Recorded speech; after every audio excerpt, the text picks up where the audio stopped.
హల్లెలూయా యేసు ప్రభున్ ఎల్లరు స్తుతించుడి.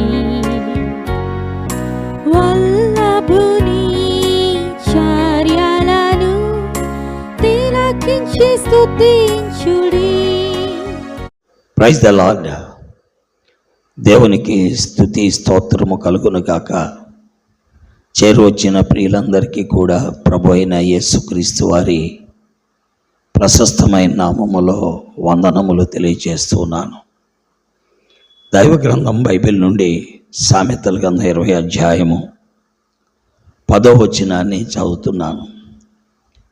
వేరు తూనికరాళ్ళు వేరు కొంచెములు, ఈ రెండును యెహోవాకు హేయములు. వేరు తూనికరాళ్ళు వేరు కొంచెములు, ఈ రెండును యెహోవాకు హేయములు. ప్రియులారా, దేవుని వాక్యములో వేరు తూనికరాళ్ళు అంటే అర్థం ఏంటి?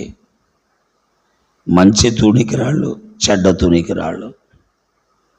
అధికారులు వచ్చినప్పుడు మంచి చూపిస్తారు. అందుకనే ప్రభుత్వం వారు ఏం చేశారంటే ఒక సంస్థ పెట్టారు. దాని పేరేం పేరంటే తూనికలు కొలతలు.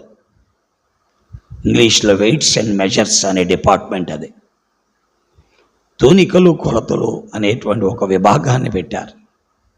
వీరి పని ఏంటంటే ఈ వ్యాపారస్తులు సరైన తూనికరాళ్ళు వాడుతున్నారా లేదా, సరైన కొలబద్దలు వాడుతున్నారా లేదా అనేది పరిశీలించటానికి. అయితే అధికారులు వచ్చినప్పుడు వీళ్ళు ఏం చేస్తారంటే సరైన తూనికరాళ్ళు తక్కిళ్ళు వేసి ఉంచుతారు. అధికారులు వెళ్ళిపోవడంతో వేరే తూనికరాళ్ళు తీసుకొచ్చి వేస్తారు. అంటే కేజీ రాయి వారు వచ్చినప్పుడు చూపిస్తారు. ఆ తర్వాత కేజీ రాయి చూపిస్తారు, కానీ అది 750 ఉంటుంది. పైన మాత్రం కేజీ అని ఉంటుంది. దాన్ని నిజంగా కొలిచామనుకోండి 750 ఉంటుంది.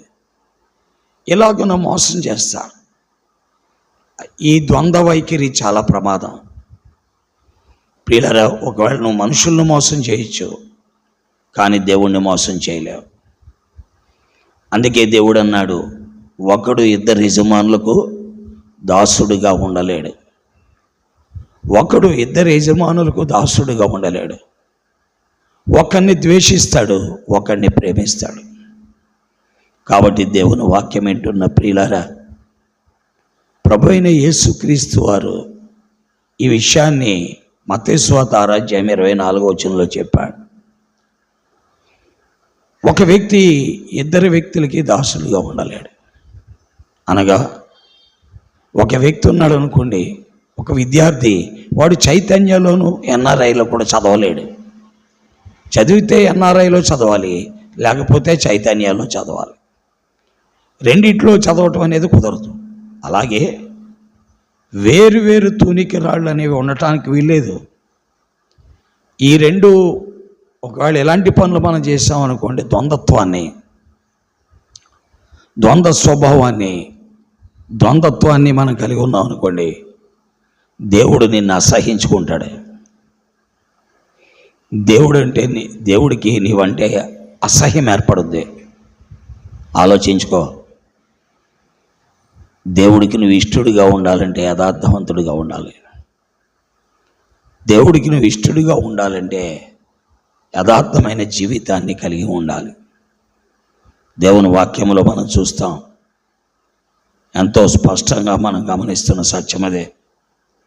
అందుకని ఏమని రాయబడి ఉంది? 11వ వచనం, బాలుడు సహితము తన నడవడి శుద్ధమైనదో కాదో, యథార్థమైనదో కాదో తన చేష్టల వలన తెలియచేయను.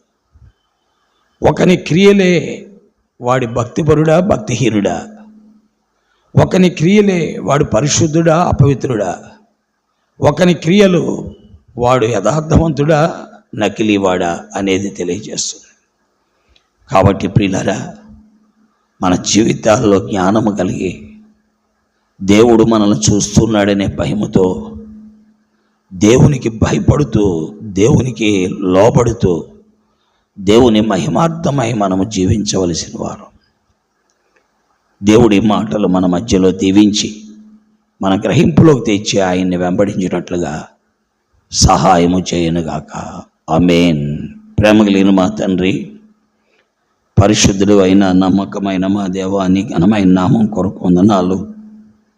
నీ కుమారుడు మా ప్రభును రక్షకుడైన యేసుక్రీస్తు వారి అత్యున్నతమైన నామం పేరిట ఈ సమయంలో నీ పరిశుద్ధ పాదముల దగ్గర రావడానికి మీరు మాకు అనుగ్రహించిన తరుణాన్ని బట్టి మీకు స్తోత్రాలు, వందనాలు, కృతజ్ఞతాస్తుతులు చెల్లిస్తున్నాను తండ్రి. సామెతల గ్రంథం 20 అధ్యాయము 10-11 వచనాలు ఎంత విలువైనవో. ఈనాడు సమాజం పాడైపోవడానికి కారణాలు ఇవే అని మేము గ్రహిస్తూ ఉన్నాం. కాబట్టి నీకు ఇవి అసహ్యమైనవి, హేయమైనవి. కాబట్టి జాగ్రత్త కలిగి నీకు ఇష్టమైనవి చేసి నిన్ను వెంబడించుటూ సహాయపడమని, వాక్యం వినే వారందరినీ దీవించమని యేసు దివ్య నామంలో ప్రార్థిస్తున్నాను తండ్రి. ఆమేన్. ప్రైజ్ లార్డ్ అండి. దేవుడు మిమ్మల్ని దీవించి ఆశీర్వదించునుగాక. చంద్రులారాయిలా దేవుని స్తుతించుడి,